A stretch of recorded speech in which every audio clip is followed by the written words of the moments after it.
Welcome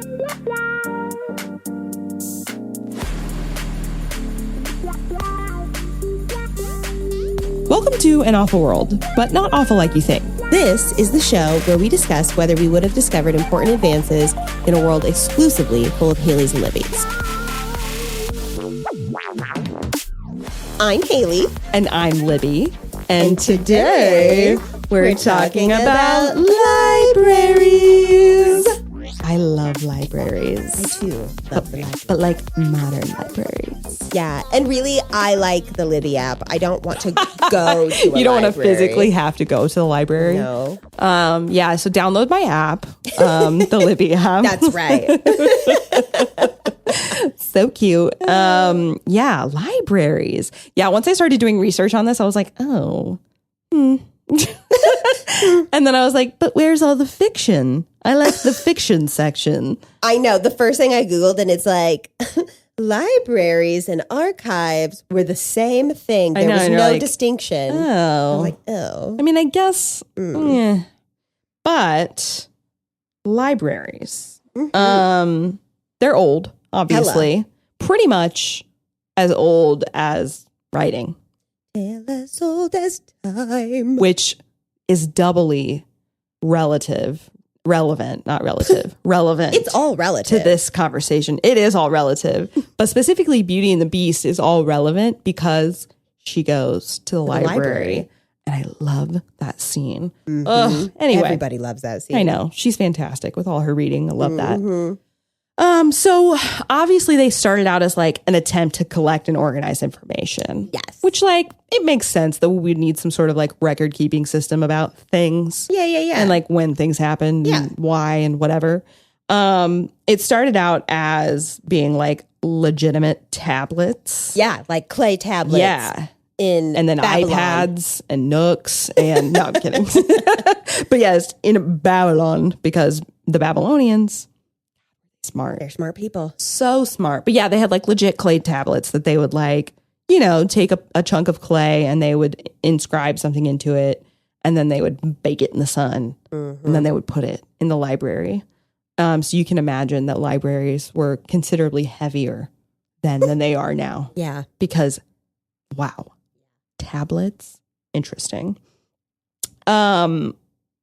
But like really, okay, we think they were born in what's known as the cradle of civilization. Okay. Which is like Mesopotamia, which I think is like modern day Egypt, maybe? I don't know. Don't listen to me. I don't know. I always forget like what Mesopotamia was. I don't know, but I always think Mesopotamia. I'm like, isn't that where like the Fertile Crescent Yes. is? Okay. Yeah. That's all I think. And then Yes. I'm like, but I don't know where that is. It is. It's known as the Fertile Crescent and also the cradle of civilization for that reason, because so many things flourished out of that specific area of the world. Beautiful. Yes. And it wasn't the United States. No. So that's kind of funny. The Library of Alexandria. Are you familiar with the Library of Alexandria? Of course. Probably one of the most famous libraries to have ever existed. It was in Egypt. They like built it up. It was full of so much information. It was a dream, really, is what it sounds like. A dream. And I wrote RIP because the Library of Alexandria burned down under Caesar's rule. And thanks a lot, Caesar, because you set us back fucking hundreds of years. Like, apparently there was so much information. Oh, I'm sure. That was only kept in the Library of Alexandria that we'll never know. Yeah. From like early civilization, which just sucks. It does because suck. Imagine how much more we would know. Yeah. And everyone thinks that Brutus is just as cute as Caesar. And everyone likes Brutus just as much as they like Caesar. So we should all just stab Caesar. Yeah. Yeah. And then he could have never burned down the Library of Alexandria. That's right. Which Brian said he looked up and he read that it was an accident, but I don't really believe it. Yeah. I mean, what other destructive tendencies were you engaging in, Caesar? But I do like your salad. I love the salad. So thank you for that. Thank you. Sans the anchovies. Anyway. Well, that's what the dressing is made of, though. Yeah, I know, but I don't like to think about that. They have to be in the dressing, not just like big anchovies. Correct. Okay. Correct. Okay. Yes. Because some places are like, do you want anchovies? And I'm like, do you want to be punched in the face? Ty's like, hell yeah, put the anchovies on there. Oh, not me. Yeah. Freaky little fish freak me out. I know. I don't like them. So religion and philosophy really make libraries flourish. That's the sound of flourishing. Libraries flourishing specifically because obviously like they're wanting to write down these ideas, right? These religious ideas or philosophical ideas or whatever. Mm-hmm. And then we invented paper. Yes. And things got easier from there. Yes. And then we're getting somewhat closer to like what we think of libraries now as being. Because then they came up with like, I think it was the Chinese that came up with like an early sort of like printing system where they would make like big rubber stamps basically type situation. Yeah. Like, you know, that's a grossly like overstating. I'm making it seem very simple and it was not. Right. It was not at all. It's just like, you know, they just made these giant rubber stamps and then dipped them in ink. It was so easy. It was not that easy. No. But essentially when you break it down, that's what they were doing. So books were like considered to be very sacred possessions because they were very, very difficult to make. It was so labor intensive. In fact, they used to chain the books to the library. Oh, wow. Yes. Because they were like, you're not going to steal this from us because it's the only one we have. And it took like 5 hours to make. Yeah. And that's a lot of time for us. So the first public library opens in the Americas in 1646 in Puebla City, Mexico, which is insane. Public libraries were like really not a thing. It was not like people had very much like private collections of things that other people did not have access to. And then so like having that in the, you know, early 1600s and then by the 19th century, so the early 1800s, there are no public libraries virtually in the United States. Interesting. That's so funny because it's like for so long they're public. And I know like during Socrates and all of that, they had papyrus and, you know, like first paper and stuff like that. And they could go and just like copy things down, you know, and use them because everything was just kind of like available. Yes. And it was all kind of just like history and like things that people had written down. It wasn't like, ooh, come get my latest murder mystery book, you know, kind of thing. So you could just like copy things down. And sure. I think it's funny that like that side of the world, everything is so public, so available. Yes. And then here people are like, no, don't touch my books. Well, I have my theories as to why that was. Because we're mean. Well, I mean, yes, because we're mean, sure. But also because information and knowledge is power. That's right. Always. And Schoolhouse Rock. Yes. Knowledge is power. So the government typically wants people to be stupid because they're easier to control when they're stupid. It's true. I say this all the time. I know. So there was no like attempt by our, you know, government in the United States to sort of like make institutions that were, you know, available to people. I think that shifted so much because then we moved away from being such like an agrarian society to now like, you know, people have specialized skills that they get jobs for. And so like, we actually need you to be smart. Yeah. Well, they want you to be smart in one area. Smart enough for something, but not to know everything. They don't like that. Accessibility is interesting. So, that blew my mind though, that public libraries here, not a big thing in the 19th century. Yeah. And really did not become a big thing until the 20th century.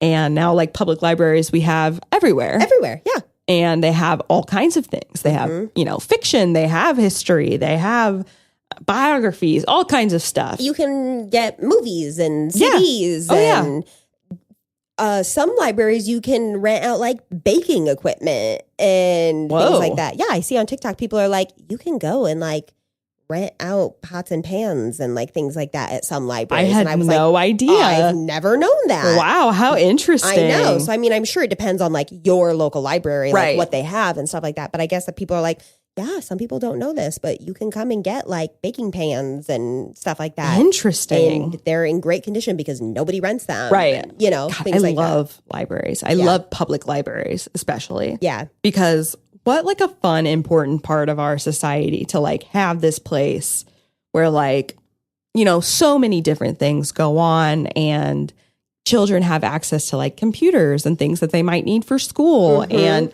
all kinds of stuff that we have that we're able to offer people to like give them a better chance of, being educated. I think is really cool. It is really cool. And, something that I wish that we would bring back is rich people creating and donating libraries. I know. I feel like at one point in our history, rich people were like, we don't want to end up like the French. Yeah. And so maybe we could donate things like railways and libraries and museums. Yeah. And to help better our communities so that way people like us and don't behead us. Yeah. And people aren't doing that anymore. And that is why I'm always shouting, guillotine, guillotine. I know. I hear it all the time from you. Yeah.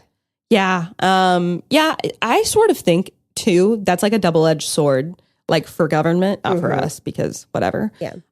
Because like at the same time, do you want to give the people access to information about how bad you are?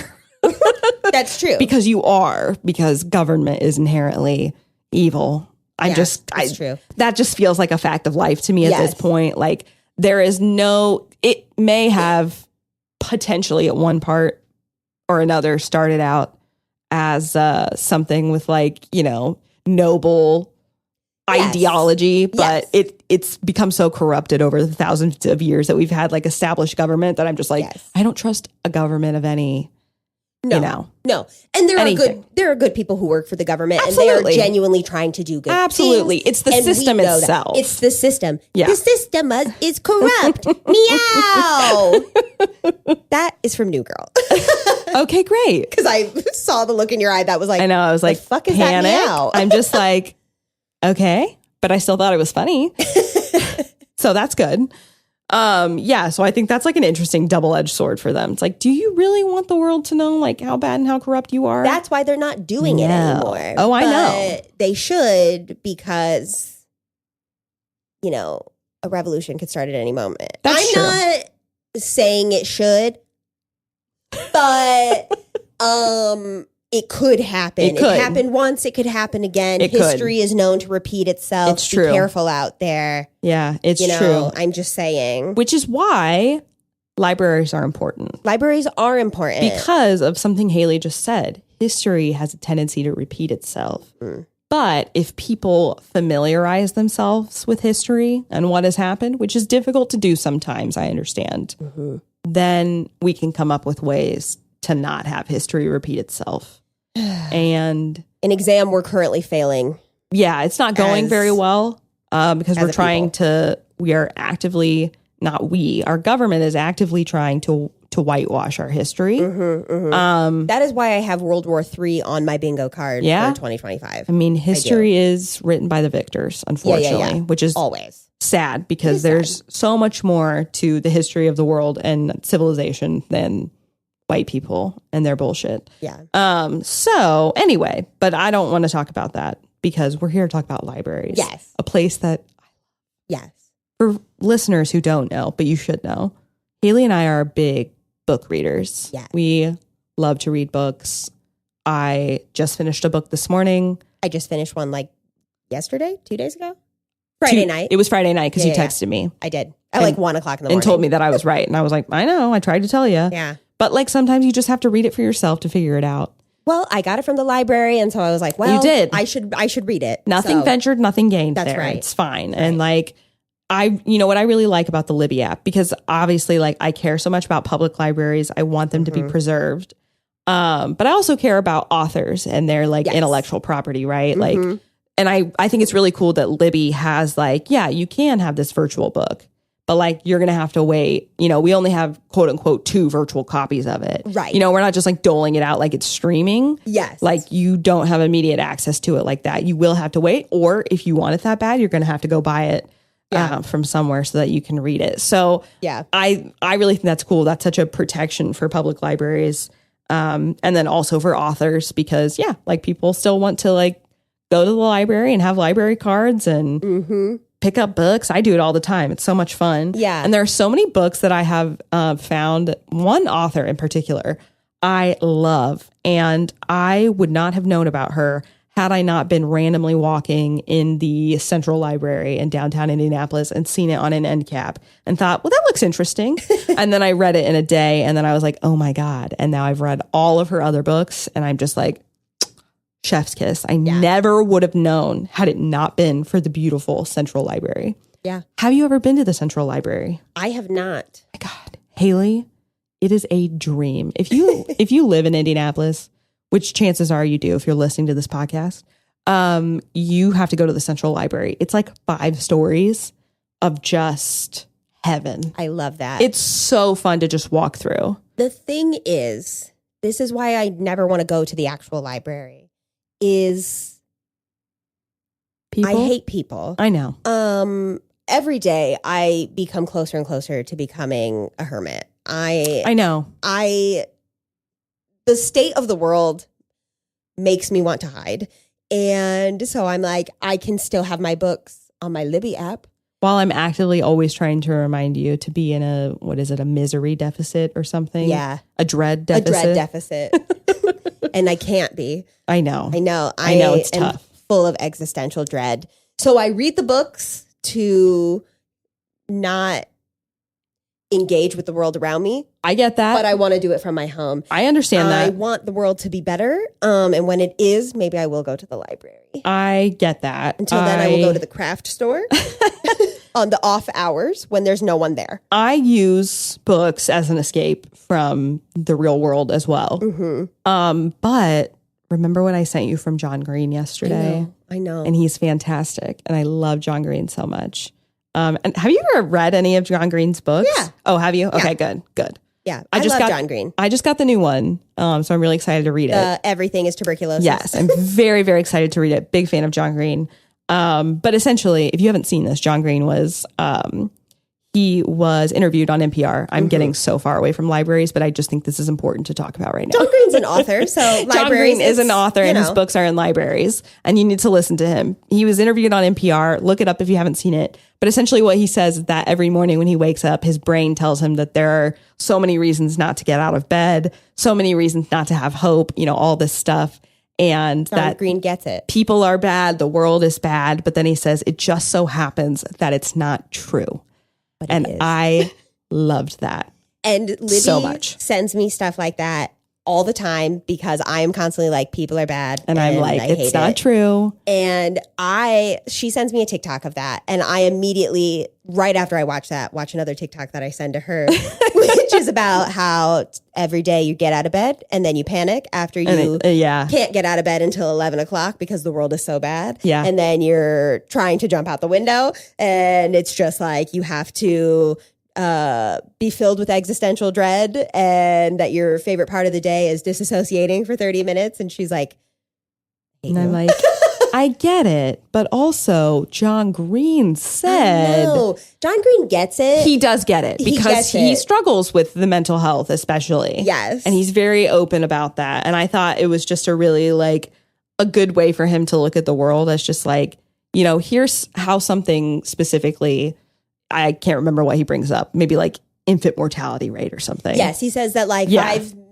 million people died however long ago from infant mortality, and now that's not true. Right, and now that number's been reduced by however much. So like there are like actual measurable things in the world that we, can see that things have gotten better. Some things have gotten worse. And that's going to happen. I think that's just the nature of existence is that they're going to get better and they're going to get worse. And they're going to get better and they're going to get worse. And I think like people for hundreds of years have felt that way. Yes. Like imagine if this was 1965, and we were like, oh my God, like this civil rights thing. I mean, we've got to get on board with this. We've got to, we need to fight for these people. And that is such to think that was only, 50, almost 60 years ago. Mm-hmm. I know. Doesn't make you feel a little bit better? No. We don't live in a segregated society. I'm very grateful for that. Yeah, but they're trying to make it. But we're not going to let that happen. Why? Well, we're not going to. We're not going to let it happen. Why? Because we read books. That's we know about history, and we know that history has a tendency to repeat itself. Right. I've read Ruby Bridges' book. Yeah, we've read it. Yeah. We've read it all. So we know what happened. We know what went down, and we're not going to let it happen again.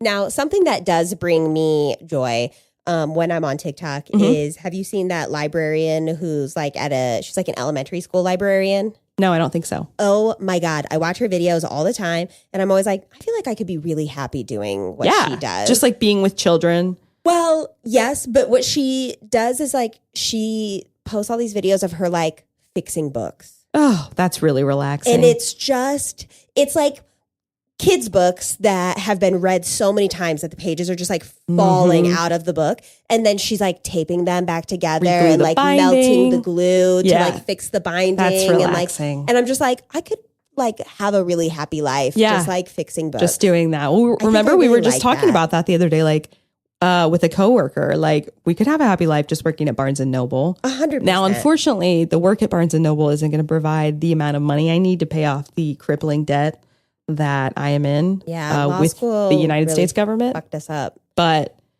that's neither here nor there. Yeah. Books. Libraries. Now, but here's the thing. So in an awful world, we're clearly going to have libraries. Yeah. And I know we've had a whole conversation before on like fairy tales and storytelling and things like that. So we know we're going to have stories. We know that like from the beginning, we're going to have like fictional stories. And then there were fictional stories, but those were all like, not written down, just told person to person and things like that. Now, in an awful world, do you think that these stories that like original libraries are going to just be archives? Or do you think that we're just going to have fiction straight out the bat? That's a good question. I think my gut reaction is to say that we would not have fiction right off the bat. Really? Yeah, because I feel like we would go the way of like this world, which doesn't always happen. Yeah. In an awful world, but like that we would be like, okay, like obviously we need to document these things. We need to like write it down. I think that's where you get the need for libraries from, or for like written text. But then you could be like, oh, what if we write this down too? Like, but I think it's going to start out as being more of the important stuff first. And another reason I said, so I always write down in an awful world ? And then, put my thoughts and feelings there. I say, yes, of course, we'll have libraries, but I don't think they'll be nearly as large or as like developed as they are today, because are we going to come up with the printing press? Yeah, I am concerned about that. Yeah. So I think a lot of stuff is still going to be done by hand, which is fine, but then it's just going to take more time, and like it's not as accessible. It's not able to be distributed as easily, that sort of thing. Yeah. So I wonder if that suffers a little bit because I agree of that. But I think that we would still have we would figure out like binding books. Oh, for sure. Yeah. And I think we could figure out paper too. Yeah. I don't think we've ever talked about paper, but I think that we've kind of talked about it, like when we talked about money. Yeah. And things like that. I think you're right. And I definitely think we could come up with paper. Yeah. But I also just kind of think that, that we would have kind of a system like they did with the philosophers and stuff, where you could go and you could write it down and copy it, and that's totally fine. But I kind of wonder if when we're starting libraries, and it's like if it is archives and things like that, if it's kind of more just like collections of everyone's diaries. Like I guess I hadn't thought about that. Because honestly, what is history is but just writing down like the day-to-day stuff. Yeah, and then people are like, oh my God, that's crazy. But I feel like we wouldn't be like, this is the year there is a war. This is what's happening. Wouldn't be so factual. We would be like, dear diary, this is crazy. I saw today, a cloud. A bitch really tried. That's right. I saw a cloud and it looked like a duck. And then I met up with the local Libby and we figured out how to make bread. Yeah. I don't know. That's a good question.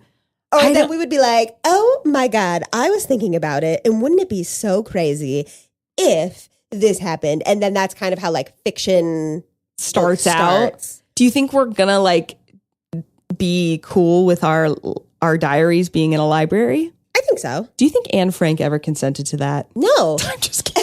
I'm just kidding. Absolutely she passed not. before. I'm totally kidding. Have you fantastic though? Oh yes. Writing. Have you heard that Bo Burnham song though?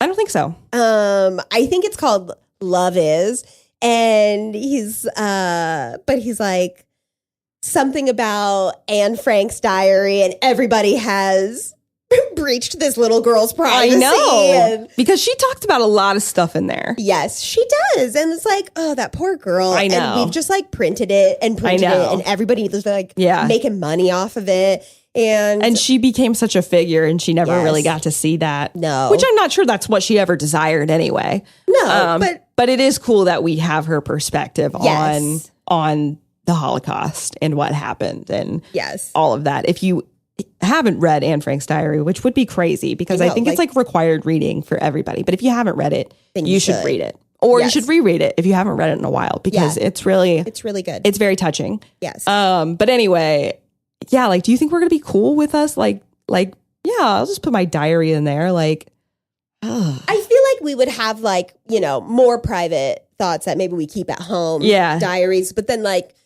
just day to day other stuff. documentation. Yeah. Like today I was thinking about it, and, I wonder if I could make this, or wouldn't it be great if we could have the sun inside? Yeah. That kind of stuff. Oh, for sure. I think that like documentation is so important for so many things like that.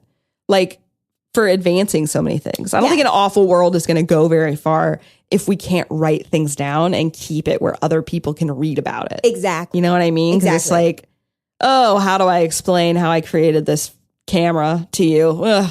Well, hold on, let me explain the process of like, no, it's just not going to happen. Yeah, I just think that it's going to be a lot of very like casual. We're like chipping in our tablets, and we're like, today I saw a butterfly, and it made me think, wouldn't it be crazy if I could fly? It's going to be more stuff like that rather than like, commandment 1, thou shalt not, whatever. I don't know the commandments. Kills the first one. Oh, that makes sense. That checks out. Yeah. That's so funny. Like, oh yeah. I had something I was going to say about that, but I really can't remember what it was.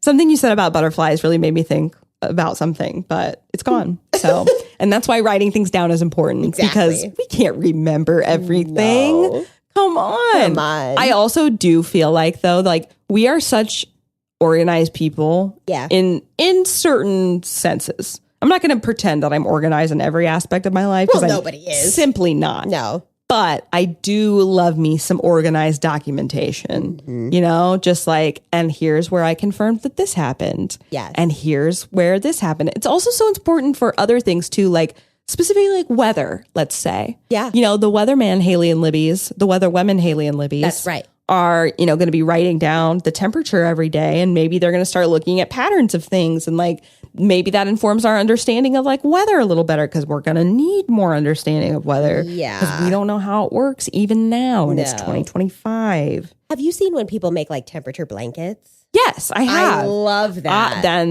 that's a fun way to keep track of the weather. We should have a weather episode. We should. We started doing research on one, and then we were both hard. Like, wow, there's a lot of ion talk, and I'm just not understanding what that is. Yeah, we'll have to bring it back. Yes, definitely. It was hard, but we'll get there. Yeah. So, do you have anything else to say about libraries? I do, and it's this. All right. There are not enough books with sprayed edges in the current world. Yeah. And I think that in a world full of Haylies and Libbys, we would have much more beautifully bound books. Oh, absolutely. Because they would be handmade. Yeah. And I think that we would have a lot more like painted edges. Yeah, probably. Fancy little gold edges. Yeah. I like that. Yeah. And I think more books should be like that today. I agree. And what are we doing with just plain white? Yeah. edges. We've got the technology. Because now it's moved to such a mass production type of situation. Mm-hmm. And that's why, like, I feel like so many, like, first edition things or, like, old copies of things are so valuable to people because they are, like, hand bound in leather or whatever. And that's so much cooler than what we have today. Yeah. So it's like, you know, it's a pro and con type situation where it's like, yes, the pro is that, you know, we have the new Hunger Games book and we can send it out to anybody in the world, all over the world, and all these people can read it. And that's great. But at the same time, it loses its value a little bit, the fact of it being like handmade and all of that. So, yeah, I just think that books were so beautiful, and you can still buy very beautiful books. You can. But and they can mass produce them and have the pretty edges and do all these things. And they're just not. And now we've gotten to the point where like every book has a cartoon on the cover. I know. And I'm kind of done with that. Like some look nice and some are now they're all looking exactly the same. I'll tell you, that's one of the most important things to me when I'm picking out a book.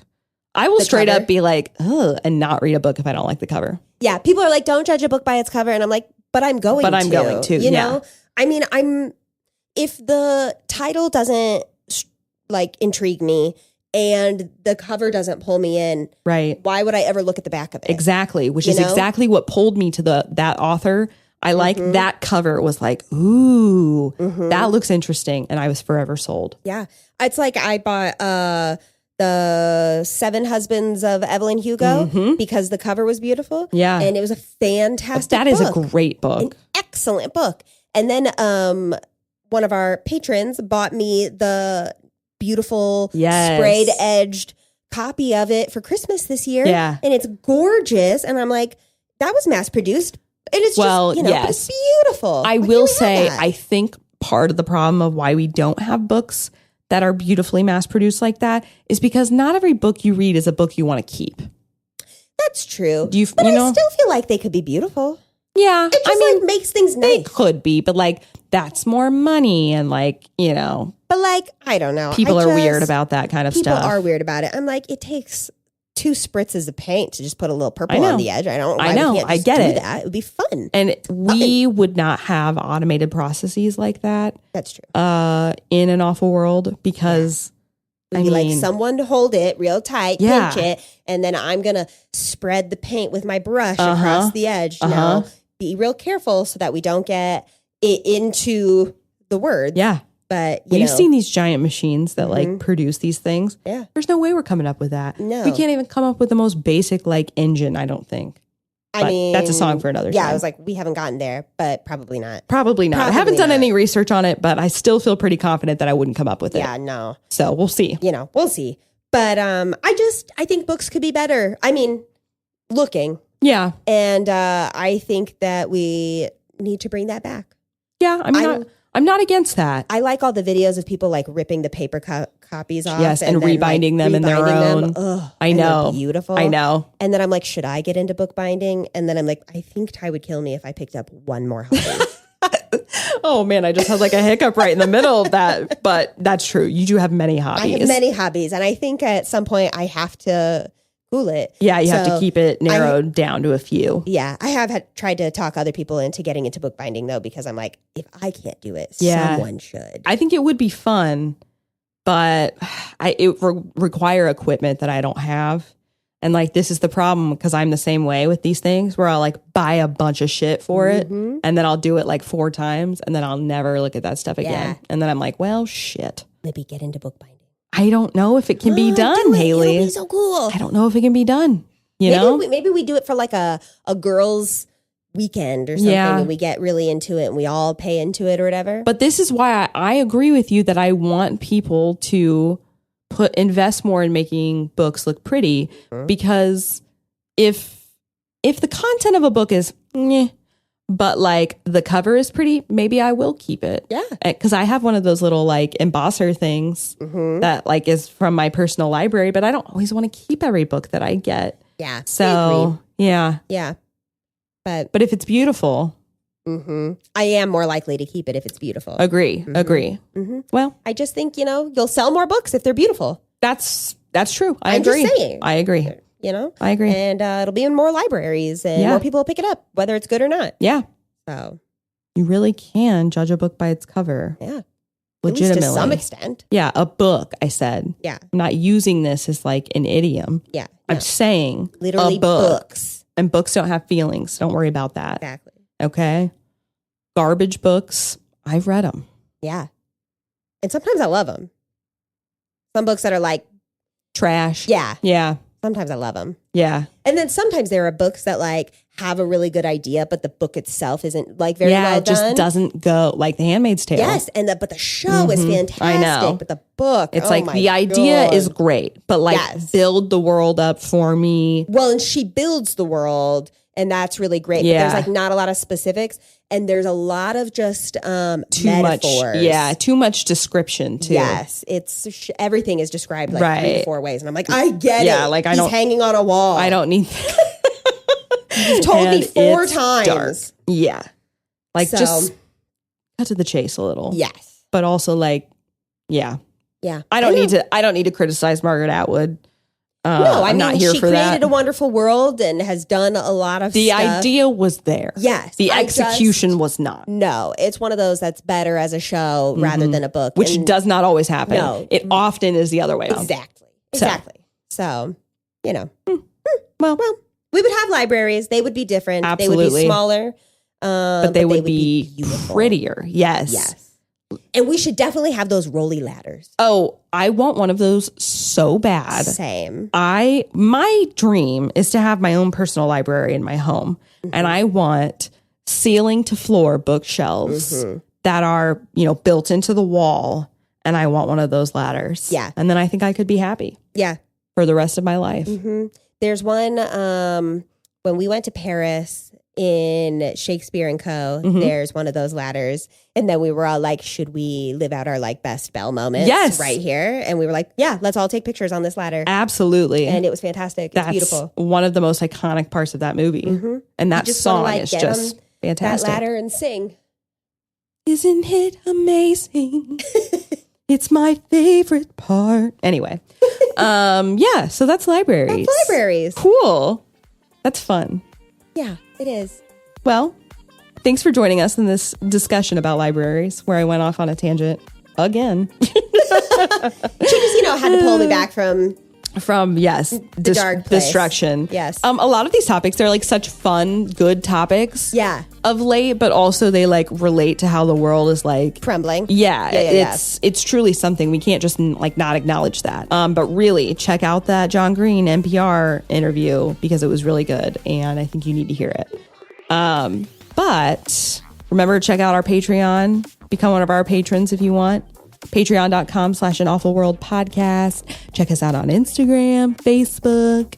Listen to us anywhere you get your podcast, Apple Music, Spotify, not Apple Music, Apple Podcast. This isn't technically music, so don't go there. You got to go to the podcast app. We sing a lot. Though. We do. So it could be at times considered music. Yeah. But specifically click the purple icon that says Apple Podcasts, Spotify, wherever you get your other podcasts. And until next time, we hope that your day is simply awful.